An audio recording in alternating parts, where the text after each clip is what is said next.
Kali Rasulullah Sallallahu Alaihi Wasallam mengatakan salullahal afiyah.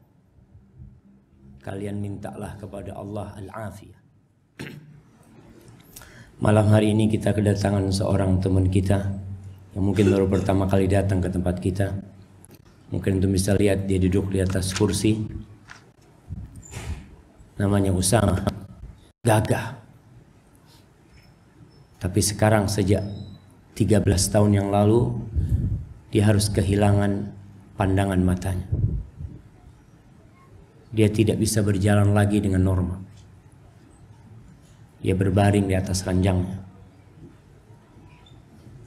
Selama 13 tahun dia merasakan itu. Ana ingin mengingatkan kepada antum semua jemaah bahwa apa yang ada pada diri kita nih bisa Allah ambil semaunya. Kapan Allah mau jadikan antum lumpuh? Kapan Allah mau jadikan antum buta? Kapan Allah mau jadikan antum tuli? Itu hanya tinggal berkata kun fayakun.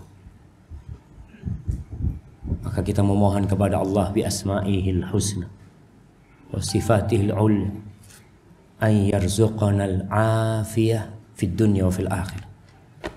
Dan kita memohon kepada Allah untuk saudara kita yang sakit Usama dan yang lainnya dari kaum muslimin. Semoga Allah memberikan afiah kepada mereka.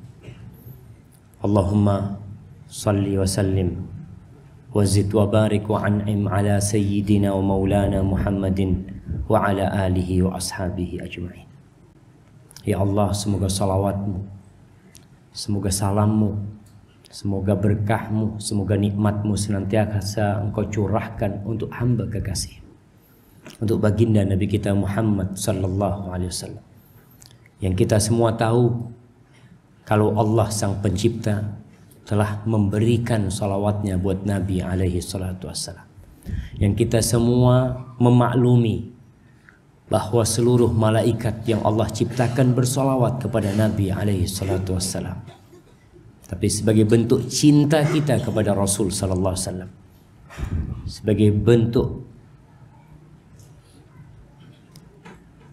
ucapan terima kasih kita kepada beliau alaihi salatu wassalam yang telah mengorbankan hidupnya, berdarah-darah beliau menjaga agama ini agar sampai kepada kita. Tugas kita adalah melanjutkan perjuangan Rasulullah sallallahu alaihi wasallam. Semoga salawat itu bersambung buat keluarga beliau, buat para sahabat beliau dan orang-orang yang mencintai Rasulullah sallallahu alaihi wasallam. Amma ba'd. Ahibbatu fillah. Malam ini malam 15. Betul. 15 Safar 1440 Hijriah. Kita akan melanjutkan kajian kita tentang cinta yang membuat segala sesuatu menjadi indah. Tentang cinta yang mendorong hamba untuk membelah lautan, untuk mendaki gunung, untuk mengorbankan jiwa dan hartanya. Tentang cinta yang membuat kita tidak pernah merasa menderita selama Allah mencintai kita. Tapi ternyata seluruh model cinta, seluruh bentuk cinta yang tidak didasari dengan ketakwaan akan sia-sia. Hanya ada satu cinta yang abadi tatkala antum mencintai saudara antum karena Allah Jalla Jalaluhu, bukan karena yang lainnya. Dan di antara adab seorang yang mencintai saudaranya, yang dengannya dia akan merasakan indahnya beriman, yang dengannya dia akan diletakkan di mimbar-mimbar yang penuh cahaya pada hari kiamat, yang dengannya dia akan duduk dekat dengan Rasulullah sallallahu alaihi wasallam, yang dengannya Allah akan mencintai dia. Ternyata ada adabnya, ada etikanya. Tatkala kita mencintai saudara kita karena Allah, maka hendaklah kita memberitahu dia, sampaikan kepada dia kecintaan antum. Datang, ucapkan uhibbuka fillah. Aku mencintaimu karena Allah. Tapi Al-Imam Al-Bukhari setelah menyebutkan adab itu, beliau menyebutkan beberapa adab yang lainnya demi menjaga cinta ini agar terus bersemi. Karena tidaklah dua orang yang saling mencintai yang dipisahkan illa bidzambin ahdatsahu ahaduhum, kecuali karena dosa yang dikerjakan oleh salah satu dari keduanya. Bagaimana cinta itu bisa rusak? Bagaimana dua orang yang saling mencintai karena Allah akhirnya saling membenci? Hati-hati, mungkin karena dosa. Baik, silahkan dilanjutkan bab 249. Bismillahirrahmanirrahim. Alhamdulillahirabbil alamin wassalatu wassalamu ala rasulil amin Muhammadin wa ala alihi wa ashabihi ajma'in. Allahumma ighfir lana wa li shaykhina wa li walidayhi wa li masyayikhihi wa li jami'il hadirin. Qala Imam Abu Abdillah Muhammad bin Ismail bin Ibrahim bin Mughirah al-Bukhari rahimahullahu ta'ala fi adabil mufrad. Bab idza ahabba rajulan fala yumari wa la yas'al anhu. Qala haddatsana Abdullah bin Shalih qala haddatsani Muawiyah anna Abu Zahiriyah haddatsahu an Jubair bin Nufayl an Mu'adz bin Jabal radhiyallahu ta'ala anhu annahu qala idza ahbabta akhan fala tumari wa la tushari wa la tas'al anhu fa asa an tuwafiya lahu aduwan fayukhbiruka bima laysa fihi fayufarriqu. Bisa jadi bohong dia nanti. Antum cinta dia karena Allah apa tidak? Ini yang jadi pertanyaan. Antum memang cari-cari kesalahan dia atau apa maunya antum? Padahal sesama saudara muslim, Rasulullah sallallahu alaihi wasallam mengatakan man satara musliman satarahullah. Barang siapa yang menutup kesalahan saudaranya, Allah akan tutupin kesalahan dia. Bukan malah cari-cari kesalahan saudaranya. Bahkan jamaah, ana membaca penjelasan Syekh Saleh Al-Utsaimin hafizahullah ta'ala. Dia menjelaskan tentang masalah cinta karena Allah. Kadangkala kita ini memang cari-cari kesalahan saudara kita. Kalau dapat, kita bahagia banget. Kita ingin membangun ketenaran kita di atas kesalahan saudara kita. Kita suka banget dia itu terjatuh dalam kesalahan dia. Ini bukan sifat seorang mukmin. Ini bukan sifat seorang mukmin. Maka hati-hati jemaah. Jangan sampai antum berbahagia dengan kesalahan yang dilakukan saudara antum. Seharusnya antum bersedih dan mendoakan semoga dia mendapatkan hidayah. Barakallahu fikum. Baik. Ini hadis yang pertama. Hadis yang kedua dhaif. Imam Bukhari mengatakan telah mengajarkan kepada kami Al-Muqri, dia berkata telah mengajarkan kepada kami Abdurrahman dari Abdullah bin Yazid, dari Abdullah bin Amr dari Nabi SAW. Di sini disebutkan barang siapa yang mencintai saudaranya lillah, karena Allah, fillah, di dalam Allah, demi Allah dan karena Allah, qala inni uhibbuka lillah, aku mencintaimu karena Allah, fadakhala jami'an al-jannah, kemudian dua orang ini dua-duanya masuk surga. Kana alladhi ahabba fillah arfa' darajatan li hubbihi ala alladhi ahabbahu lahu. Disebutkan orang yang mencintai saudaranya fillah karena Allah itu lebih tinggi derajatnya daripada orang yang mencintai saudaranya untuk Allah atau demi Allah. Di sini para ulama ketika membicarakan apa bedanya al-hubbu fillah wal hubbu lillah. Cinta karena Allah atau cinta karena demi Allah. Kebanyakan mengatakan maknanya qarib. Maknanya sebenarnya sama. Tapi yang pernah kita bahas di sebelumnya, di hadis nomor 544 disebutkan di sini mata habar rajulan, tidaklah dua orang yang saling mencintai illa kana afdaluhuma asyaddahuma hubban li sahibi. Yang paling mulia di antara keduanya adalah yang paling besar cintanya kepada saudaranya. Jadi ikut kadar cintanya seberapa besar. Maka kelak di surga pun dengan besarnya cintamu kepada saudaramu, sebesar itu pula pahala yang Allah akan berikan kepada. Baik, ini berkaitan dengan bab masalah cinta. Kita masuk kepada bab yang selanjutnya. Silahkan. Assalamualaikum. Bismillahirrahmanirrahim. Babun al-aqlu fil qalbi.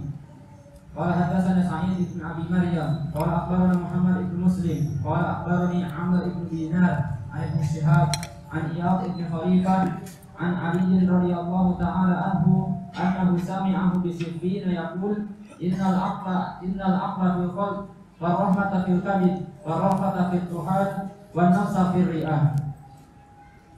Bab al-aqlu fil qalbi. Akal itu letaknya di mana sih? Kalau kita lihat sekarang dengan canggihnya ilmu medis yang dicapai oleh kedokteran, mereka juga sampai sekarang belum bisa menentukan akal ini letaknya di mana. Apakah di otak, apa di hati, apa di jantung? Di otak apa di jantung? Masalah-masalah yang jadi perdebatan. Tapi Ali radhiyallahu taala anhu mengatakan akal itu letaknya di jantung. Ada hubungan yang sangat erat sekali dengan otak. Iya. Hubungan inilah yang mungkin bisa dikaji. Tapi letak akal sebenarnya adalah jantung. Dari mana? Al-Quran menyebutkan itu. Allah ketika menyebutkan tentang orang-orang kafir, apa kata Allah? Lahum qulubun la ya'qiluna biha.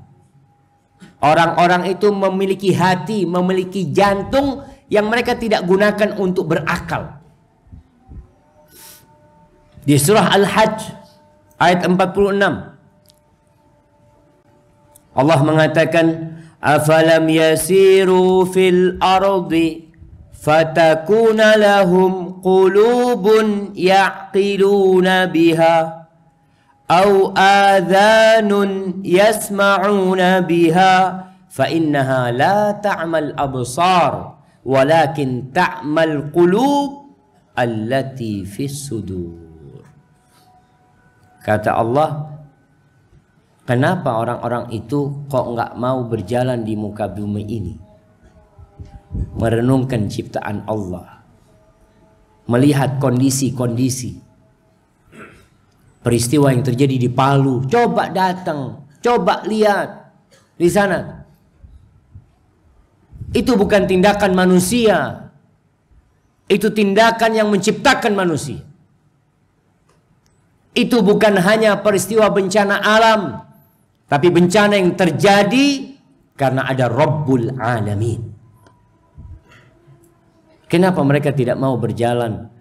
Sehingga mereka memiliki qulub, mereka memiliki hati. Qalb ini jantung, ingat? Al-qalbu itu bahasa Indonesianya apa? Jantung. Walaupun diterjemahkan hati akhirnya. Orang kalau ngomong hatiku sakit, mana yang dia tunjuk? Aduh, loro hati aku. Di sini nih loro hati itu. Kalau bicara hati yang liver, yang biasa antum bikin sate hati itu di mana tempatnya? Di mana dokter? Ada dokter di sini. Sebelah kiri, sebelah kanan. Di perut kita kan? Kanan apa kiri? Kanan. Oh, di kanan di sini. Jadi orang kalau kena liver itu biasanya yang pedih kanan sini nih. Beda sama jantung. Jantung di kiri. Nanti kita akan lihat ucapan Ali bin Abi Thalib membedakan antara jantung, hati, yaitu liver, dan limpa, yang mereka memiliki hubungan erat dengan pemikiran manusia. Bagaimana manusia akhirnya bisa berpikir. Azan. Ya Allah, azan.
Allahumma rabb hadhihi ad-da'wati at-tammah was-salati al-qa'imah ati Muhammadan wasilatan wa maqaman Taib, Allahumma salli wa sallim ala Sayyidina Muhammad. Jadi berkaitan dengan akal ini, Allah mengatakan, kenapa tuh orang-orang gak mau berjalan di muka bumi ini untuk ambil pelajaran, ambil ibrah, sehingga mereka jadi memiliki qulub, hati atau jantung tadi yang dengannya mereka berakal. Jadi akal ini bahasa Arab, jemaah. Akal ini bahasa Arab. Apa artinya akal? Makna al-aqlu al-man'u, melarang.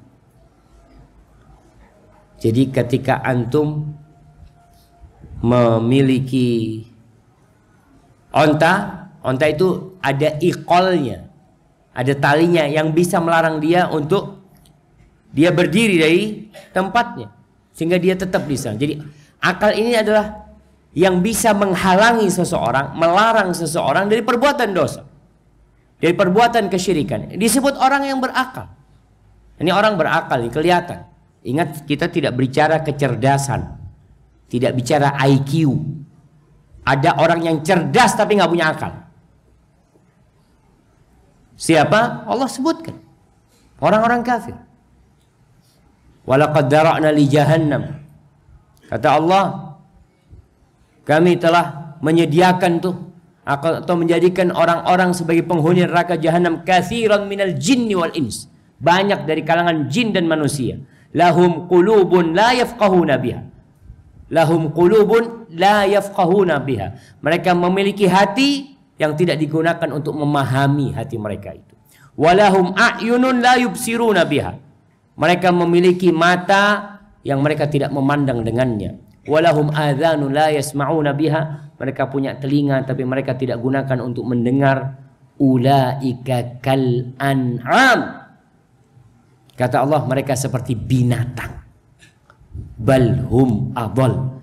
Bahkan mereka lebih parah daripada binatang. Cerdas, profesor, tapi tidak menggunakan akalnya untuk memahami, kal an'am, seperti binatang, kayak sapi, kayak kambing, kata Allah, kayak onta. Balhum adhal, lebih parah daripada kambing, onta dan sapi. Kalau kambing masih bisa dipotong, dimakan, coba. Mereka nggak ada. Allah katakan kal an'am, punya qulub, punya hati tapi tidak digunakan untuk memahami. Dan kembali kepada ayat yang tadi bicarakan, yang kita baca di surah Al-Hajj ayat 46. Au adhanun yasma'una biha, sehingga mereka jadi punya pendengaran, telinganya sehat, tapi digunakan untuk apa? Fa innaha la ta'mal absar. Tuh orang-orang itu bukan matanya buta. Mereka bisa melihat matanya. Tapi apa yang buta? Walakin ta'mal qulub. Yang buta itu jantungnya, hatinya. Al-qulub allati fis sudur, yang letaknya di dalam dada. Letaknya di dalam dada. Ini berarti akal letaknya di dalam jantung, yang letaknya di dalam dada. Tapi di sini Imam Bukhari menyebutkan athar dari Ali bin Abi Thalib radhiyallahu taala anhu. Iyad ibn Khalifah meriwayatkan dari Ali bin Abi Thalib annahu sami'ahu bi Siffin, bahwa dia mendengar Ali bin Abi Thalib berbicara pada waktu Siffin, pada waktu perang Siffin.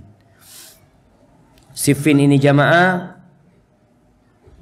tempat di dekat Raqqah, ada di pinggir sungai Efrat sana, di Irak sana.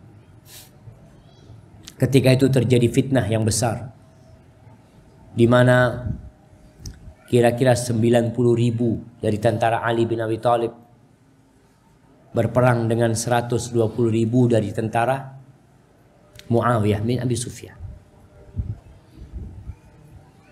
Ada yang mengatakan jumlahnya terbalik, yang Ali lebih banyak atau yang Muawiyah lebih banyak. Terbunuh pada waktu itu disebutkan 25 sahabat yang ikut perang Badar dari pasukan Ali bin Abi Thalib.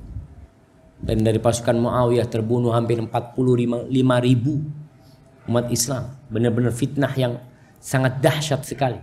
Supaya antum faham bahwasanya apa yang dilakukan oleh Hasan bin Ali ketika dia tanazul, ketika dia berlepas diri memberikan tampuk kekuasaan kepada Muawiyah demi menyelamatkan umat. Di Siffin itu Ali mengatakan innal aqla fil qalbi. Sesungguhnya akal itu letaknya di jantung. Warahmata fil kabid. Rahmat itu letaknya di hati, di liver. Di sini. Warra'fata fittihal. Ra'fah ini seperti rahmat tapi lebih dahsyat daripada rahmat. Letaknya itu fittihal. Tihal itu limpa. Limpa itu di mana letaknya jamaah? Limpa di mana letaknya jamaah? Siapa yang tahu? Mana yang dokter? Lihat tadi ada dokter. Mana dokter? Dok. Limpa di mana letaknya? Ya Allah, dikasih tahu kita ini. Yang punya ilmu, anak nggak tahu letaknya limpa di mana. Yang jelas kalau kita makan limpa pernah kita makan lah. Tapi bukan limpanya manusia aja. Tapi tihal itu limpa. Nanti antum carilah. Itu di situ letaknya ra'fah. Wan nafs firri'ah. Sedangkan nafs itu letaknya di paru-paru. Para ulama menjelaskan kenapa Ali mengatakan ini. Datangnya rahmat itu sebenarnya bersumber dari jantung tetap. Jantung ini yang menggerakkan semuanya. Yang kata Rasul sallallahu alaihi wasallam, ala innal fil jasadi mudghah idza salahat salaha sairul amali atau sairul jasad. Di jasad itu ada segumpal daging yang kalau benar seluruhnya akan benar. Dia adalah jantung. Jadi ketika orang jantungnya baik, maka dia bisa akan memiliki rahmat yang dengannya ya peperangan yang dihadapi Ali bin Abi Thalib selesai. Ali benar-benar bersedih dengan terjadinya peperangan tersebut. Radhiyallahu ta'ala anhu. Dan tapi itulah fitnah yang alhamdulillah Allah menyelamatkan kita. Kita tidak hadir, tidak ikut berdarah-darah di sana. Maka jagalah lisan kita untuk tidak ikut-ikut mengomentari dengan hal-hal yang kita tidak tahu tentang perang Siffin tersebut. Kedua para sahabat itu berijtihad untuk memberikan kebaikan kepada umat ini. Hadza wallahu a'lam bissawab. Bismillah. Saya selalu bingung ketika membahas cinta saudara karena Allah dan ilmu.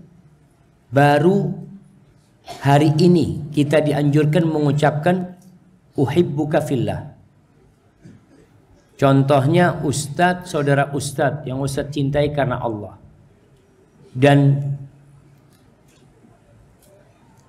Dan perlakuan istimewa apa yang dilakukan agar saya mendapatkan gambaran. Karena umumnya teman karena satu kampus, satu profesi, satu kampung. Tunggu, anak kok nggak paham jam. Saya selalu bingung ketika membahas cinta saudara karena Allah. Dan ilmu baru hari ini. Kita dianjurkan mengucapkan uhibbuka fillah. Contohkan ustadz. Contohkan ustadz. Oh gitu. Saudara ustadz yang ustadz cintai karena Allah. Dan perlakuan istimewa apa yang dilakukan agar saya mendapatkan gambaran. Iya jemaah. Yang pertama kita sampaikan kepada dia, kita ungkapkan cinta kita karena Allah. Kenapa kita harus mengungkapkan? Agar cinta, agar gayung bersambut. Masya Allah. Kok ada bunyi mic? Agar gayung bersambut. Sehingga dia tahu kita cinta karena Allah. Dengan harapan dia mendoakan kita. Dengan harapan ketika dia menjumpai kita, sehingga kita tahu yang engkau jumpai ini orang yang cinta kepadamu karena Allah Subhanahu wa taala. Engkau bisa memberikan nasihat kepada dia. Jadi sampaikan hal. Yang kedua, doakan dia. Jadi cinta karena Allah, antum akan senantiasa mengingat dia ketika dia susah. Wallahi jamaah, ada sebuah kisah di Aljazair, teman kita cerita tentang sebuah al-wafa, sebuah kesetiaan cinta karena Allah. Ada dua sahib ini jamaah, subhanallah. Dua orang ini saling mencintai karena Allah. Salah satunya itu butuh uang jamaah, karena satu perkara. Akhirnya temannya ini membantu saudaranya. Habis-habisan dia bantu saudaranya. Karena Allah dia bantu saudaranya. Selesai pada satu saat, teman baiknya ini tahu-tahu futur. Tidak lagi ke masjid, jauh dari Allah temannya ini jamaah. Itu kesetiaan sohibnya ini jamaah, yang cinta karena Allah. Dia terus mendoakan temannya jamaah. Terus berdoa, nggak berhenti dia mendoakan temannya supaya Allah memberikan hidayah. Subhanallah, Allah balikkan temannya ke jalan Allah, bahkan menjadi dai di jalan Allah SWT, menjadi pendakwah. Kenapa itu terjadi? Di sini al-wafa, sebuah kesetiaan engkau kepada saudaramu yang kau cintain karena Allah. Engkau carikan uzur buat dia. Mungkin dia karena ada masalah sehingga dia futur, sehingga dia jauh dari Allah. Tapi karena engkau cinta karena Allah, engkau ketuk pintu Allah. Ya Allah, kembalikan saudaraku ya Allah. Itu jamaah. Jadi gambarannya seperti itu, kita cinta karena Allah. Kalau yang disebutkan, ya kita punya teman sekantor, kita teman kuliah, kita punya teman satu profesi, kita punya teman satu motor, kita punya teman satu mobil. Mobil merek ini semua jadi sohib. Ada grupnya, klub mobil ini, klub motor ini, klub sepeda bajong. Ada, antum tahu sepeda unto katanya orang. Ada klubnya, mereka di situ ada keterikatan. Ada lagi persahabatan yang dibangun di atas Vespa. Cinta karena Vespa. Kenapa engkau cinta? Karena sama-sama naik Vespa. Itu terjadi. Semua bentuk hubungan seperti ini akan berakhir. Di dunia berakhir. Apalagi di akhirat. Maka cinta karena Allah bukan karena satu profesi. Iya. Maksud cinta karena Allah jamaah, kalau orang itu tidak taat sama Allah, kalau orang itu tidak memiliki iman kepada Allah, kita tidak akan cinta sama dia. Jadi kecintaan kita berdasarkan ketaatan orang ini kepada Allah. Baiknya orang ini. Bukan karena dia suka membantu kita, bukan. Tapi karena Allah. Barakallahu fikum.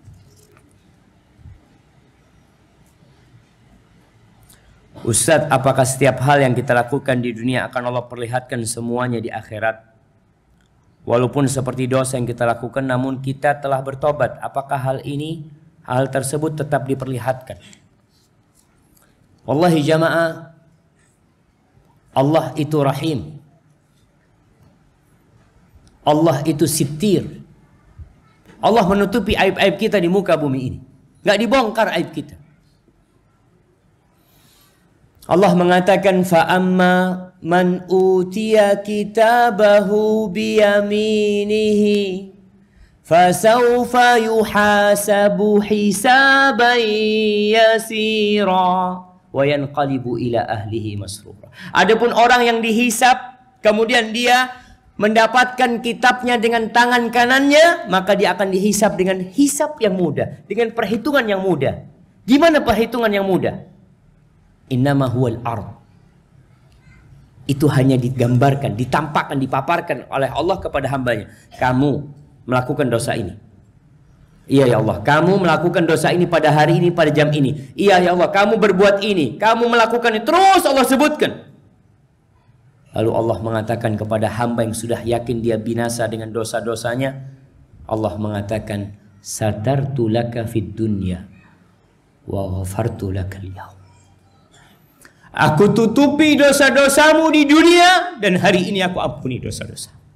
Kemudian dia dimasukkan ke surga. Tapi hati-hati dengan yang riya. Man ra'allah ra'allahu bi. Yang riya nanti Allah akan bongkar riyakmu pada hari kiamat. Allah akan tunjukkan, orang-orang jadi tahu, nih fulan. Jadi ada orang-orang yang sudah tobat, yang Allah ampuni, selesai Allah tutupi buat dia nanti. Tapi ada orang-orang yang mujahir, yang berbuat dosa terang-terangan, Allah akan terang-terangan nanti ketika dia nggak bertobat kepada Allah Subhanahu wa taala. Jadi yang jelas hisab itu akan ada. Tinggal sekarang apakah Allah mengampuni dosa-dosa kita atau tidak. Dan barang siapa man tatabba'a aurata akhih, tatabba Allah auratahu. Barang siapa yang mencari-cari kesalahan saudaranya, Allah akan cari-cari kesalahan dia. Wa man tatabba Allahu auratahu yafdahu wa huwa fi qa'ri baiti.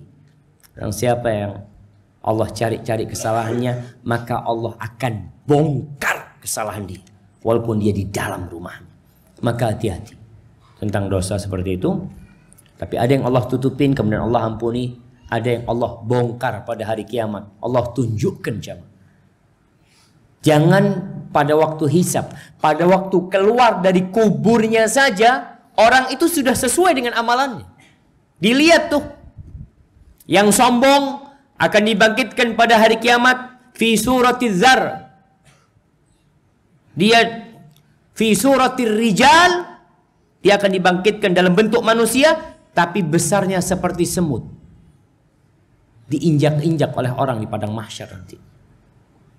Ada orang yang datang di padang mahsyar, kata Nabi SAW, hati-hati aku lihat di antara kalian nanti ada yang gendong kambing, yang kambingnya itu mengembik. Ada yang gendong sapi karena dia ketika di kehidupan ini mengambil sapi. Na'udzubillah min dzalik. Jadi seperti itu, wallahu a'lam. Ustaz, bagaimana sikap kita tentang orang yang membakar bendera Rasulullah sallallahu alaihi wasallam yang sekarang sedang viral? Syukran katsiran Ustaz atas jawabannya Ustaz. Uhibbuka fillah, kata dia. Ahabbaqallah fima ahbabtani. Alhamdulillah kasus ini sudah MUI sudah turun tangan jamaah. Harapan kita MUI menyelesaikan urusan itu. Ya kita membenci jamaah. Tugas kita membenci apa yang dilakukan oleh mereka. Karena yang pertama, kalau berkaitan bendera itu bendera yang dimiliki oleh mungkin oleh HTI sebagai ormas terlarang di negeri kita, tapi mereka bukan aparat pemerintah yang mereka bisa melakukan persekusi seperti itu. Serahkan kepada mereka. Ketemu nih benderanya HTI, serahkan. Dan apakah memang aturannya pemerintah seperti itu? Ana rasa tidak. Mereka bikin-bikin sendiri aja. Dan semoga Allah memberikan hidayah kepada mereka. Jamaah, ma min zamanin illa walladhi ba'dahu syarrun. Tidak ada satu masa kecuali yang sesudahnya akan lebih buruk dari yang sebelumnya. Antum persiapan iman antum. Persiapkan anak-anak kita. Karena keburukan semakin merajalela. Kalau kita tidak menyelamatkan keluarga kita, anak-anak kita dari fitnah-fitnah yang terjadi, semoga Allah menjaga kita. Barakallahu fikum.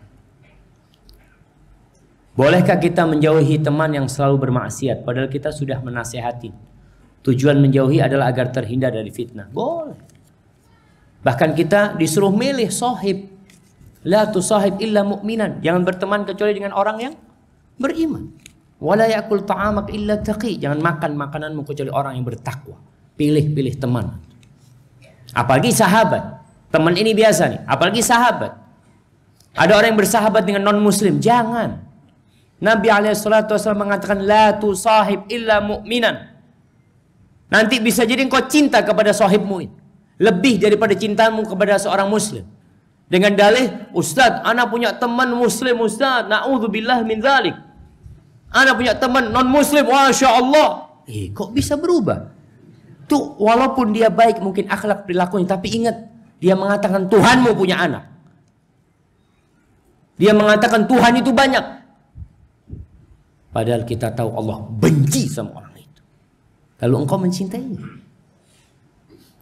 Kenal urusan bisnis, urusan apa, urusan kerjaan, fadhal. Tapi jangan sampai bersahabat. Karena engkau nanti bisa mencintai dia. Padahal dia itu benci sama dirimu. Dan benci sama Allah Jalla Jalaluhu. Apa kata Allah tentang Nabi Ibrahim? Qad kanat lakum uswatun hasanatun fi Ibrahim walladzina ma'ah idz qalu liqaumihim inna bura'a'u minkum. Kita berlepas diri dari kalian. Itu kata Nabi Ibrahim dan kata nabi-nabi yang sebelumnya. Nabi-nabi yang bersama Nabi Ibrahim dan kaumnya Nabi Ibrahim yang beriman, kita berlepas diri dari kalian. Dari kalian nih, dari orangnya. Wa mimma ta'buduna min dunillah. Dan dari apa yang kalian sembah. Jadi sama orang kafir kita benci kepada perbuatannya dan kita benci kepada orang yang melakukan perbuatan itu. Bura'a'u minkum wa mimma ta'buduna min dunillah kafarna bikum. Kita kafir sama kalian, nggak sama kita urusan agama kita. Wa bada bainana wa bainakumul adawatu wal baghdha'u abadan hatta tu'minu billahi wahda. Kita terus terang umat Islam, di antara kita sama kalian muncul permusuhan. Permusuhan dan kebencian yang muncul antara kita sama kalian selama-lamanya sampai kalian beriman kepada Allah. Tapi hal ini tidak membuat kita akhirnya mendolimin mereka. Kita punya kewajiban berbuat baik kepada orang-orang Yahudi, kepada orang-orang Nasrani, kepada orang-orang non-Muslim selama mereka tidak menyakitin kita. Kita harus jaga kerukunan umat beragama di Indonesia, tapi kebencian tetap ana benci. Sampaikan hal itu. Pertanyaannya, apakah mereka suka sama kalian? Mereka benci. Mereka ingin kalian kafir sama seperti mereka. Bagaimana cara kita menghilangkan penyakit hasad terhadap saudara kita untuk menumbuhkan rasa cinta? Subhanallah, jemaah. Ya, hasad ini adalah pohon yang di dalam jantung kita. Sampai sekarang antum kalau ke dokter, nggak ada dokter yang bisa mengeluarkan, mengoperasi akarnya hasad itu. Hasad ini bisa dipotong, tapi nggak bisa dicabut. Ada di diri kita hasad. Itu cobaan. Kapan dicabut? Ketika masuk surga. Allah mengatakan wa naza'na ma fi sudurihim min ghillin ikhwanan ala sururin mutaqabilin. Allah cabut nanti pohon hasad dari jantung kita ketika masuk surga. Karena kalau masih ada rasa hasad di hati orang masuk surga, dia nggak akan pernah bahagia. Lihat sahibnya, antum di surga berapa istrinya? 72. Allah, 72. Ada cuma 2, kata dia. Orang tidak akan pernah berbahagia ketika punya penyakit hasad. Tapi di surga itu semua orang merasa dia yang paling berbahagia. Maka di dunia ini nih, bagaimana kita memotong pohon hasad itu? Yang pertama, yakinlah bahwa yang membagi nikmat itu adalah Allah. Hasad ini terhadap nikmat. Jadi jangan sampai engkau protes terhadap pemberian Allah. Kenapa fulan kok dikasih wajah yang tampan? Aku kok tidak? Siapa yang kasih? Allah. Jangan protes sama Allah. Kenapa fulan kaya raya kamu tidak? Siapa yang kasih fulan? Allah. Kamu ingin seperti dia, minta sama Allah Subhanahu wa taala. Dan kalau hasadnya itu jamaah semakin menjadi-jadi, antum datang ke sahib antum. Antum lihat sahibnya baru beli motor ya, hati kepingin doakan mudah-mudahan tabrakan. Tapi aduh, karena hasad, antum datang ke dia, motor dia pegang, ya Allah mudah-mudahan barokah ya Allah. Padahal hati kepingin berubah doanya, tapi ya, berusaha untuk menghilangkan hal itu. Ridho dengan pemberian Allah Subhanahu wa taala. Tenang hidup ini jamaah. Dan doakan saudara antum ketika sendirian. Ya Allah, mudah-mudahan fulan yang baru beli motor baru, ya Allah, mudah-mudahan motornya dijaga ya Allah. Lama-kelamaan akan tumbuh cinta itu jemaah. Baik, yang terakhir, saya memiliki teman yang pemalas, sering mengeluh dan suka titip absen.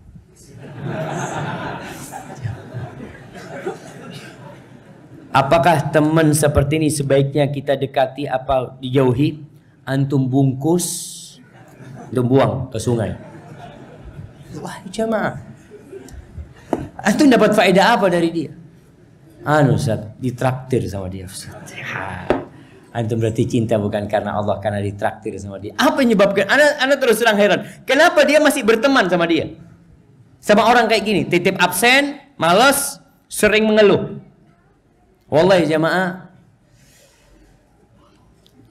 Hidup ini jadi sempit ketika antum ketemu orang yang suka ngeluh sama antum, nggak ada syukurnya. Maka tugas antum memberikan nasihat kepada dia. Ketika dia tidak mau menerima, katakan afwan, sudah, ana mau cari sohib yang lain. Terus terang, ketika menjauhi dia, katakan afwan, ana kayaknya sama antum ini kok negatif ya. Ana berdosa ketika antum titip absen.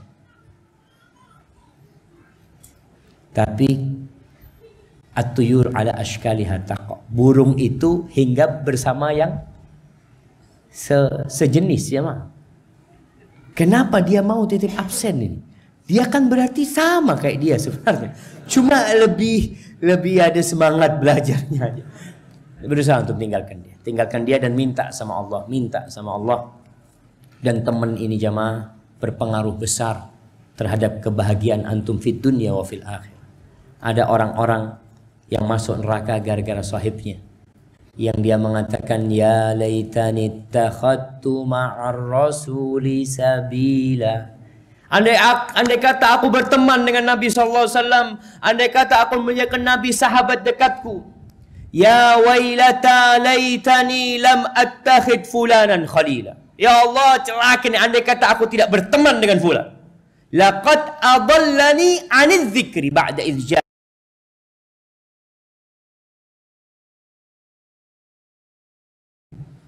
Dia itu yang menyesatkan aku setelah aku dapat petunjuk.